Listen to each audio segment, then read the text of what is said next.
성들보 오늘은 진리이신 예수님이 어떻게 저를 자유롭게 했는지 나누는 시간을 가지려고 합니다. 하나님께서 이 시간 가운데 은혜 베풀어 주셔서 예배드리는 우리 모두에게 참된 자유함이 넘쳐나는 시간 되기를 간절히 소망합니다. 먼저 저의 인생을 가장 잘 보여주는 것이 무엇인가 하면 제 이름입니다. 네, 아시다시피 제 이름은 이다역입니다.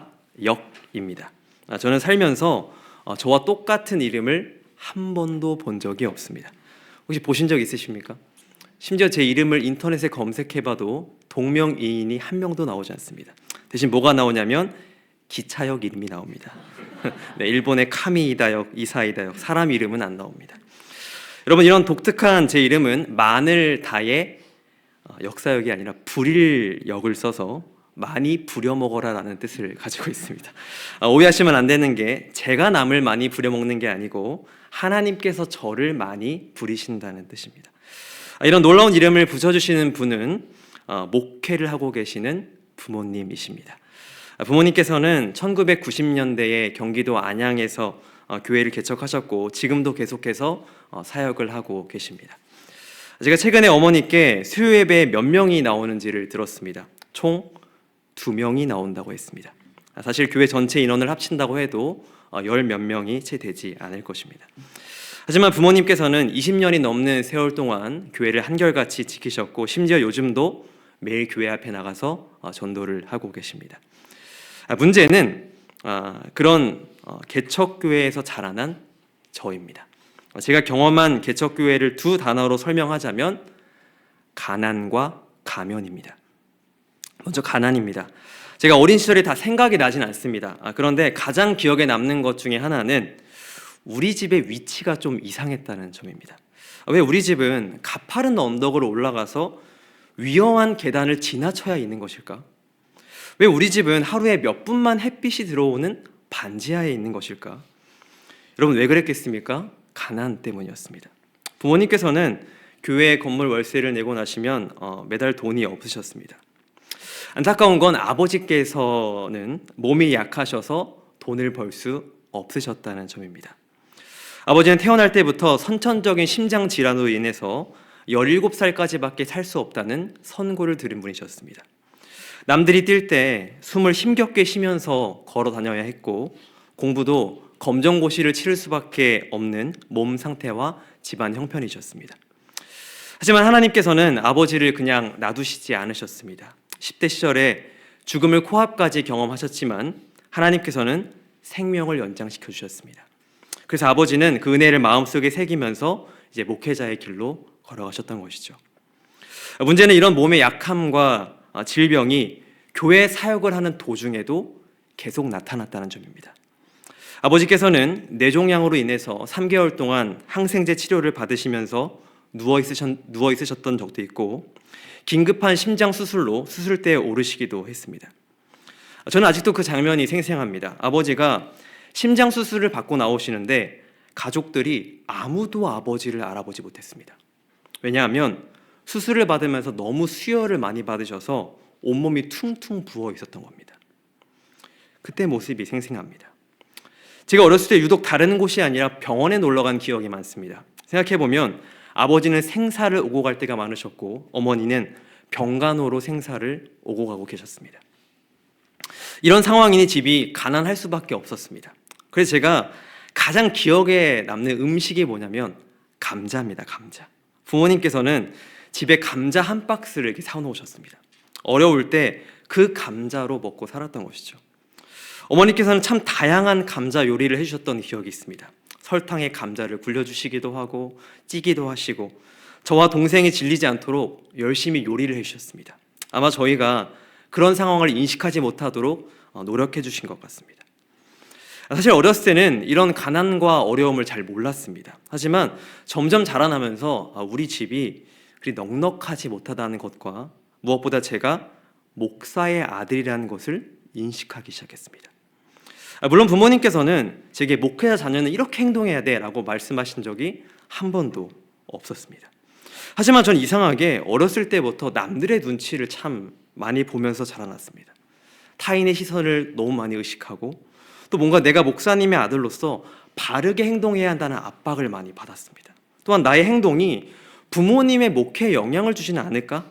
어렸을 때 이런 고민을 하면서 자라나기도 했습니다. 더군다나 이 제가 속해 있던 교단이 독립교단이었는데요. 참 보수적이고 하나님에 관한 이미지가 참 무섭고 엄격한, 사랑의 하나님이 아니라 심판하시는 하나님에 대한 이미지가 강한 곳이었습니다. 그러다 보니까 항상 제 자신을 볼 때 부족하다는 생각을 많이 했고, 실수하거나 그러신 분들이 있으시겠지만 뭔가 잘못을 하면 참 자책을 많이 했습니다. 뭔가 죄인인 것 같고, 이렇게 살면 안 될 것 같고, 하나님 앞에서 참 두려워 떨었습니다. 그래서 제가 선택한 행동이 뭐냐면 가면 쓰기였습니다. 그래서 제가 참 잘하는 것이 있습니다. 3가지가 있는데요. 괜찮은 척, 잘하는 척, 만족한 척입니다. 척척척. 그런데 여러분, 제게 자유함이 있었겠습니까? 자유함이 없었습니다. 교회는 열심히 다니고 예수님을 믿는다고 하지만 제 삶에 자유함이 없었습니다. 이런 압박과 여러 고민이 절정에 달했을 때는 20대 중반 군대를 다녀오고 난 뒤입니다. 평생 교회 울타리 안에서만 살았던 제가 군대에서 참 많은 사람들을 만났습니다. 돈을 쫓는 사람, 쾌락을 쫓는 사람, 성공을 쫓는 사람, 참 많은 사람을 만나면서 뭔가 제 마음 가운데 하나님이 아니라 저들이 쫓는 것에 자유함이 있지 않을까라는 생각이 들었습니다. 그래서 군대를 전역하고 난 뒤에 이 다니던 신학과를 그만두고 다른 일이나 해야겠다고 마음을 굳게 먹었습니다. 이왕이면 돈을 많이 벌어서 성공하고 남들 앞에서 떵떵거리며 살고 싶다는 생각이 들었습니다. 그때 제가 찾아간 곳이 광화문입니다. 광화문에서 높은 빌딩들을 보면서 야, 저 빌딩 중에 하나를 내가 반드시 소유하고 말겠어, 이런 허황된 꿈을 꿨습니다. 근데 제가 그런 허황된 꿈을 꾸고 제 현실을 보니까 제 현실이 너무 비참한 겁니다. 학벌도 안 좋고 능력이 뛰어나지도 않고 집안 배경이 넉넉한 것도 아니고 외모도 평범했습니다. 그때 찾아온 자괴감과 여러 고민들이 저를 불안의 늪에 참 많이 빠뜨렸습니다. 그때부터 제 인생에 암흑기가 시작됐습니다. 저는 20대 중반에 2년에서 3년 동안 극심하게 방황하기 시작했습니다. 육체적으로 방황한 게 아니라 정신적으로, 특히 영적으로 방황하기 시작했습니다. 하나님 안에는 행복함이 없고 자유함이 없다는 굳은 확신을 가지고 다른 곳에서 나를 자유케 할, 나를 행복하게 할 그 무엇을 찾아다니기 시작했습니다. 철학책과 고전책을 뒤적거리고 뛰어난 강사들과 심리학 책을 뒤적거려보고 혼자서 내 현실을 뛰어넘을 좋은 습관들을 조금 이제 만들어 보기 위해서 발버둥치기도 했습니다. 근데 이상하게 그때마다 뭔가 말로 설명할 수 없는 공허함과 무력감이 저를 사로잡았습니다. 머릿속에서 불안과 염려가 끊임없이 떠올랐고, 이렇게 되면 미쳐버리겠다는 생각이 들었습니다. 그래서 그때부터 제가 선택한 것이 도피입니다. 저는 제 스스로한테 이런 별명을 붙였습니다. 이다역 도피왕. 저는 이 별명답게 모든 문제로부터 다 도망가기 시작했습니다. 도피하기 위해서 여러 방법을 사용했습니다. 좀 상태가 좋을 때는 매주 등산을 하면서 수리산, 관악산 그런 자주 등산을 하면서 도피를 했고, 좀 상태가 안 좋을 때는 하루에 방에 틀어박혀서 진짜 10몇 시간 동안 영화하고 드라마만 보면서 현실을 도피했습니다. 그렇게 도피하면서 제가 뼈저리게 깨달은 사실이 하나 있습니다. 아, 도피의 끝에는 행복이 없구나.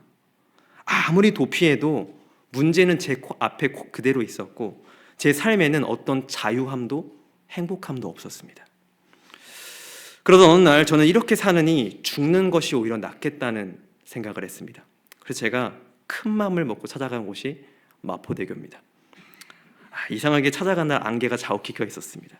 저는 마포대교 거리를 건너면서 내가 오늘 반드시 죽어야겠다는 생각을 했습니다. 그렇게 다리 밑으로 떨어지려고 했는데 이대로 죽으면 뭔가 지옥에 갈 것 같다는 생각 때문에 죽지는 못했습니다.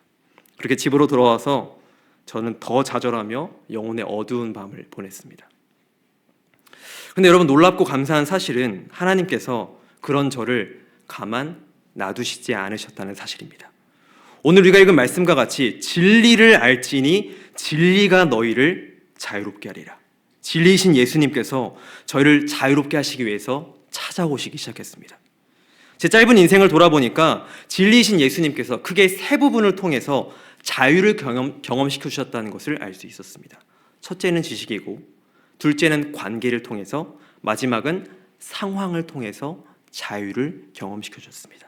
하나씩 살펴보면, 먼저 첫째, 주님께서는 제게 지식적인 깨달음을 통해서 자유를 주셨습니다.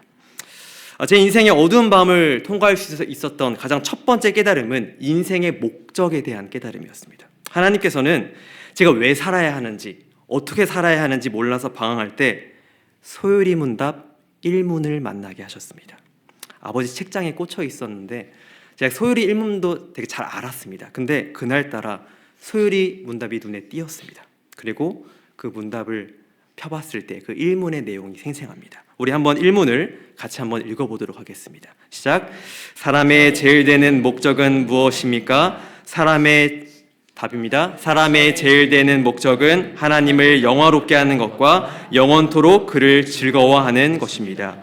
주님께서는 사람이 살아야 하는 첫 번째 목적이 하나님을 영화롭게 하는 것이라고 말씀하십니다.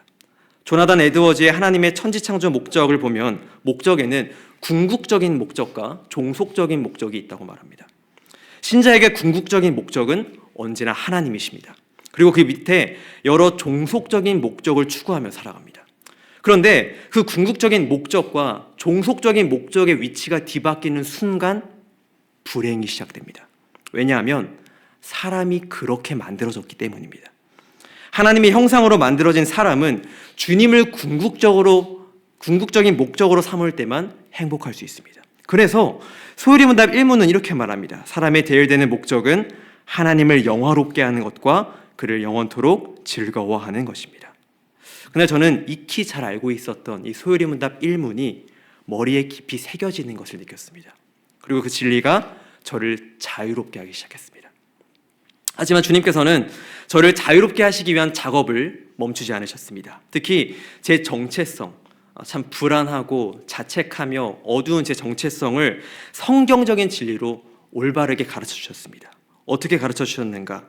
팀 켈러 목사님이 쓰신 자유라는 소책자를 통해서 가르쳐 주셨습니다. 이 자유라는 책에서는 고린도전서 4장 3절에서 4절을 주목합니다. 우리 한번 같이 읽어보겠습니다. 시작. 너희에게나 다른 사람에게 판단받는 것이 내게는 매우 작은 일이라. 나도 나를 판단하지 아니하노니 내가 자책할 아무것도 깨닫지 못하나 이로 말미암아 의롭다함을 얻지 못하노라. 다만 나를 심판하실 이는 주시니라. 여러분, 바울은 말합니다. 너희에게나 다른 사람에게나 판단받는 것이 내게는 매우 작은 일이다. 누군가가 나를 판단하는 그 여러 시선들이 참 작다고 말합니다. 저는 이 표현들을 보고 매우 놀랐습니다. 왜냐하면 말씀드렸듯이 저는 목회자의 아들로 자라나면서 많은 눈치를 받고 다른 사람들의 시선을 많이 신경 쓰는 삶을 살았기 때문입니다. 그런데 그 다음 구절이 더 충격적이었습니다. 나도 나를 판단하지 아니하노니 내가 자책할 아무것도 깨닫지 못하노라. 바울은 자기 스스로를 판단하지 않고 스스로 자책하지 않는다고 말합니다. 저는 이 표현에 또 놀랄 수밖에 없었습니다. 왜냐하면 제 삶은 스스로 판단하고 자책하는 삶이 일상이었기 때문입니다. 바울은 자신이 이렇게 말할 수 있었던 이유에 대해서 맨 마지막에 이렇게 비결을 말합니다. 이로 말미암아 의롭다함을 얻지 못하노라. 다만 나를 심판하실 이는 주시니라. 무슨 말씀입니까? 나는 하나님의 심판, 곧 하나님의 평결을 받고 있기 때문에 자유로워졌다는 것이죠. 팀 켈러 목사님은 이렇게 설명합니다. 바울은 하나님께서 주신 정체성 안에서 살고 있었다. 그 정체성이 무엇입니까? 마가복음 1장 11절입니다. 하반절. 너는 내 사랑하는 아들이라. 내가 너를 기뻐하노라. 성도 여러분, 하나님께서는 우리에게 말씀하십니다. 너는 내 사랑하는 아들이라. 내가 너를 기뻐하노라. 이게 24개월 된 아들이 한 명 있습니다. 근데 제가 오늘 아침에 그 아이를 보면서 이런 생각이 들었습니다. 참 예쁘고 사랑스럽다. 근데 막 그 얼굴이 참 예쁘진 않았습니다. 막 일어나서 묻어 있고 또 그 아이가 저를 힘들게 하면 힘들게 했지 뭐 잘해준 건 없습니다. 근데 뭘 주지도 않았는데도 참 예쁘고 사랑스럽다는 생각이 들었습니다. 여러분, 왜 이런 일이 가능한 것입니까? 자녀이기 때문입니다. 주님께서 똑같습니다. 우리가 뭘 잘하지 못해도, 우리가 못나고 부족해 보여도 우리가 자녀이기 때문에 우리 존재 자체를 사랑해 주십니다. 그리고 그것을 넘어서 우리 존재 자체를 기뻐하십니다. 이런 일이 가능한 이유는 진리이신 예수님께서 십자가의 죽으심과 부활로, 그 능력으로 우리를 죄와 사망에서 해방시키사 우리를 자녀 삼아 주셨기 때문입니다. 그 은혜가 지금 예배드리는 우리 모두에게 임하고 있는 줄 믿습니다. 하지만 여러분 모두 다 공감하시듯이 우리 머리와 지식으로는 하나님의 사랑과 은혜를 알 수 있어도 그것을 우리 삶 속에 체화시키는 것은 쉬운 일이 아닙니다. 여러분, 저는 분명히 머리로 지식적으로 하나님이 날 사랑한다는 사실을 알았습니다. 근데 그게 제 삶에 체화되지가 않았습니다. 그래서 진리이신 예수님께서는 그 진리를 체화할 수 있도록 둘째, 관계를 허용하여 주셨습니다. 여러 관계 중에 특히 저는 제 아내를 만나면서 삶에 큰 변화가 생겼습니다. 저는 아내와 교제하면서 계속 들었던 생각이 있습니다. 아니, 왜 저 사람은 나를 좋아해주고 나를 사랑해줄까입니다. 저는 제 자신을 볼 때 누군가에게 사랑받을 만한 부분이 없다는 생각을 항상 했습니다. 그래서 아내를 만나기 전까지는 나는 평생 결혼하지 않을 거야, 바울과 같이 독신의 길을 걸어가리라, 이런 다짐을 하곤 했습니다. 그런데 아내와 만나면서 또 사랑하고 또 사랑받는 과정을 통해서 점점 하나님의 사랑이 체화되기 시작했습니다. 물론 처음부터 순탄했던 건 아닙니다. 제가 좀 전에 말씀드렸듯이 제 별명이 도피왕이라고 말씀드렸는데요. 저는 연애 초기에 아직 완전히 회복되지 않은 상태였기 때문에 아내와 교제할 때 끊임없이 도피하고 심지어 잠수를 타기도 했습니다. 네, 죄송합니다. 하지만 아내는 그런 저를 불쌍히 여겨서 기다려줬고 또 사랑으로 감싸 안아줬습니다. 그러니까 제가 의문이 드는 겁니다. 왜 나를 사랑하는 거지? 왜 좋아해 주는 거지? 저는 그런 경험들이 하나씩 쌓이면서 하나님의 사랑이 실제 삶 가운데 체화되기 시작했습니다. 성도 여러분, 하나님께서는 하나님의 사랑을 우리에게 경험시켜 주시기 위해서 포기하지 않으시는 하나님이십니다. 그 열심과 노력으로 그 사랑이 얼마나 놀랍고 위대한지 우리에게 끊임없이 경험시켜 주시고 있습니다. 그 사랑의 절정이 무엇입니까? 하나님의 사랑하는 아들 독생자 예수 그리스도를 죄인인 우리에게 보내주신 사건입니다. 주님께서 말씀하십니다. 우리 로마서 5장 8절을 다 같이 읽겠습니다. 시작. 우리가 아직 죄인 되었을 때에 그리스도께서 우리를 위하여 죽으심으로 하나님께서 우리에 대한 자기의 사랑을 확증하셨느니라. 하나님께서는 이 사랑을 우리가 경험할 수 있도록 끊임없이 문을 두들기고 계십니다. 특히 관계를 통해서 우리를 회복시켜 가시는 하나님이십니다. 그 은혜가 위례교회 공동체 가운데에도 풍성히 임하고 있는 줄 믿습니다. 진리신 예수님께서는 크게 세 가지 부분을 통해서 제게 자유를 경험시켜 주셨습니다. 첫째는 지식이고, 둘째는 관계를 통해서고, 마지막은 상황을 통해서 자유를 경험시켜 주셨습니다. 제가 가장 최근에 경험한 상황은 바로 위례교회로 옮기는 상황을 통해서입니다. 진리신 예수님께서는 저희 가족이 위례교회로 옮기는 상황을 통해서 하나님의 살아계심을 경험시켜 주셨고 우리의 삶과 신앙에, 제 삶과 신앙에 자유함을 허락해 주셨습니다. 저는 위례교회로 오기 전에 다른 교회에서 7년 동안 사역자로 있었습니다. 그곳에 결혼을 하고 목사 안수를 받고 심지어 아이까지 낳았습니다. 그런데 이번 연도 9월 중순에 이전 교회 담임 목사님께서 저를 부르시는 겁니다. 부르시더니 이제 오랜 기간 있었다, 너 7년이면 많이 있었다. 그러니까 다른 교회 가서 훈련을 좀 받고 또 배울 수 있으면 좋겠다라는 말씀을 하셨습니다. 저는 그 말을 듣고 9월 중순부터 이제 기도하면서 이제 교회를 찾기 시작했습니다. 근데 아무리 기도하고 기다려도 다음 사역지를 구할 수가 없는 겁니다. 하지만 그렇게 시간이 흐르면서도 저는 뭔가 다른 교회에 제 이력서를 넣거나 지원한다는 생각을 하지 못했습니다. 왜냐하면 믿음이 부족한 제가 생각할 때는 하나님께서 특별하게 저를 불러주셔야 한다는 생각이 강했습니다. 그런데 아무런 그런 응답이 없다가 10월 중순이 되던 어느 날 이제 제가 고려신학대학원을 나왔으니까 고려신학대학원 홈페이지에 이제 교역자 이제 초빙란이 있는데 거기서 이제 그 광고에서 위례교회에서 그 초빙을 한다는 광고를 보게 됐습니다.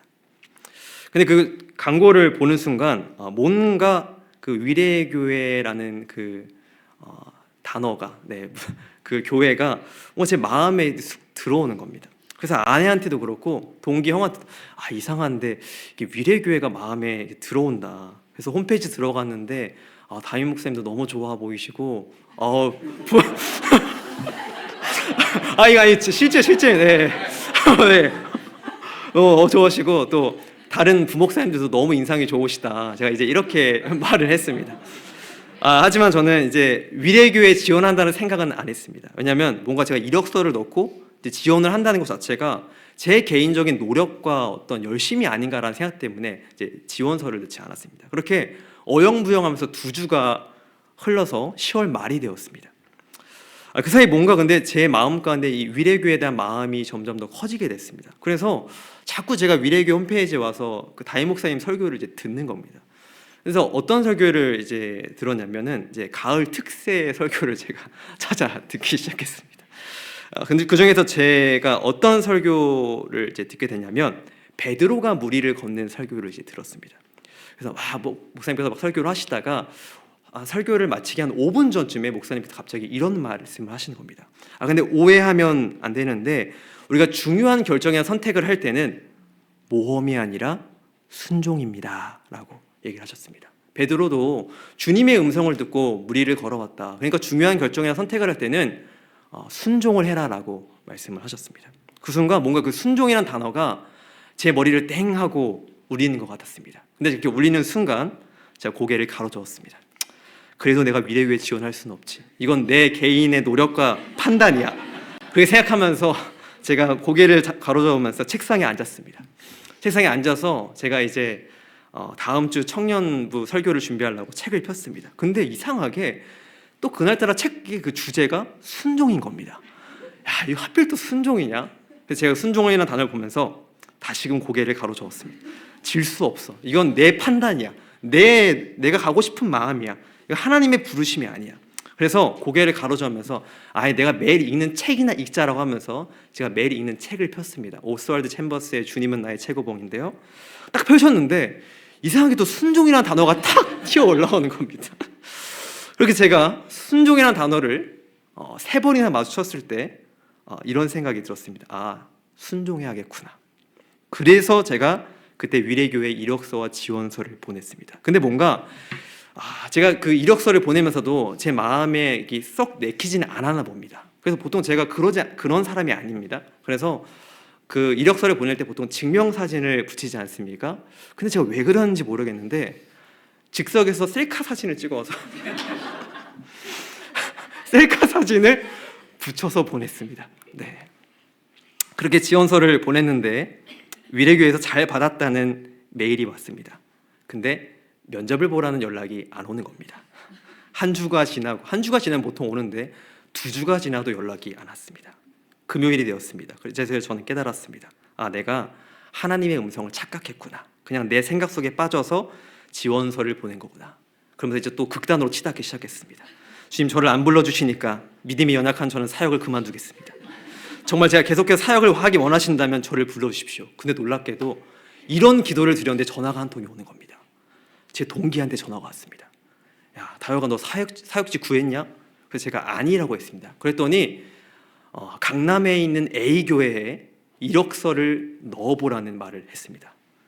그때야 제가 깨달았습니다. 하나님이 내 기도에 응답하셨구나. 하나님이 나를 불러주셨구나. 그래서 제가 바로 사무실로 달려가서 그 교회에 보낼 이력서를 준비하기 시작했습니다. 근데 뭔가 그 교회가 준비할 서류가 많은 겁니다. 막 증명서도 막 떼오라고 하고 또 뭐 목회자 추천서도 써오라고 했습니다. 그래서 제가 그 이전 교회 담임 목사님한테 찾아갔습니다. 찾아가서 목사님, 제가 강남에 있는 A교회에 지원하려고 했는데 목회자 추천서 좀 써주십시오. 그랬더니 담임 목사님이 그 얘기를 딱 들으시더니 놀라는 겁니다. 기다려. 그러더니 내가 전화 한번 해볼게. 아시는 분이었던 겁니다. 그래서 제가 아시는 분이었고 전화를 한다는 그 생각에 기대감이 차오르기 시작했습니다. 이제 됐구나. 근데 전화를 거는데 전화를 안 받으시는 겁니다. 그래서 목사님, 왜 전화를 안 받지? 그랬더니 제가 당황해가지고 있으니까 전화를 안 받네. 그래서 제가 부탁드렸습니다. 주님이래. 목사님, 그러면 빨리 추천서를 써주십시오. 제가 이력서를 빨리 넣어보겠습니다. 그랬더니 목사님이 뭔가 좀 전화를 단지 하셔야겠다는 생각이 들었는지 하루 이틀 기다려봐. 내가 전화해볼게. 하셨고 제가 실망한 마음으로 이제 자리에 다시 돌아왔습니다. 제가 동료한테 연락을 했습니다. 야, 나 오늘 서류 못 낼 것 같아. 담임 목사님이 추천서 안 써주신대. 그래서 이렇게 침울해서 있는데 갑자기 제 휴대폰에 모르는 전화 한 통이 울리기 시작했습니다. 저는 보고서 직감적으로 알았습니다. 아, 강남의 A교회구나. 동기가 이미 다 말해놨구나. 아, 그렇게 이제 제가 생각을 하고서 전화를 딱 받았습니다. 받았는데 위례교회였습니다. 2주 만에 저한테 연락이 왔습니다. 그렇게 처음 연락한 분이 직원우 목사님이셨습니다. 목사님은 저한테 2주 만에 연락을 주셨는데 면접을 보러 올 수 있겠냐고 했습니다. 가능한 빨리. 근데 저는 기다리고 있었기 때문에 갈 수 있다고 했습니다. 그렇게 위례교회에 도착했는데 제가 처음으로 직원우 목사님과 오성희 목사님을 뵀는데 두 분이 저를 보시더니 공통적으로 하신 말씀이 있습니다. 인상이 참 좋으시네요. 저는 제가 붙인 사진 때문이라는 것을 직감적으로 알았습니다. 아니나 다를까 목사님들이 사진 좀 다시 찍으라고 저한테 권면해 주시기도 했습니다. 그렇게 면접을 받고 담임 목사님께서는 제가 위례교회에서 함께하면 좋겠다고 하셨습니다. 다만 우리 교회는 위례교회는 사택이 제공이 되지 않는다고 하셨습니다. 그러면서 목사님께서 지금 좀 그때 무서운 표정이셨던 것 같은데 제게 사택이 제공이 안 되는데 어떻게 할 거냐고 이렇게 물어보셨습니다. 저는 그때 그 말을 듣고 하나님께서 인도해 주시지 않을까요? 뭔가 이렇게 무책임한 대답을 했습니다. 근데 그 이후에 2주 동안 놀랍게도 하나님께서 전 집을 구해 본 적이 없습니다. 근데 사람을 붙여서 집을 구하게 하시고 또 대출도 잘 순탄하게 하시고 심지어 잔금까지 해결해 주시면서 모든 이사할 준비를 또 하나님께서 인도해 주셨습니다. 성도 여러분, 저는 이 모든 상황을 겪으면서 이런 마음이 들었습니다. 진리이신 예수님께서 내가 여전히 믿음이 연약하고 자유롭지 못하니까 나를 불쌍히 여기셨구나. 내가 이미 너와 함께하고 있고 너를 인도하고 있으니까 제발 좀 이 사실을 깨달으라고. 너의 생각과 판단에 묶여있지 말고 주 안에서 자유함을 얻으라고 이렇게 은혜를 베푸셨다는 생각이 들었습니다. 사랑하는 성도 여러분, 진리이신 예수님께서는 우리를 결코 포기하지 않으시는 하나님이십니다. 아무리 저항하고 도피한다고 해도 끝까지 우리를 쫓아와서 참된 자유의 길로 인도하시는 우리의 아버지이십니다. 오늘 이 은혜가 우리에게 가득 부어지기를 소망합니다. 그런 은혜가 있다면 우리의 삶 가운데 어떤 상황이 닥쳐올지라도 진리이신 주님께서 주시는 자유와 평안함을 누리게 될 줄 믿습니다. 이 믿음으로 우리에게 주어진 삶을 담대하게 한 걸음 한 걸음 걸어나가는 저와 여러분 되시길 간절히 소망합니다.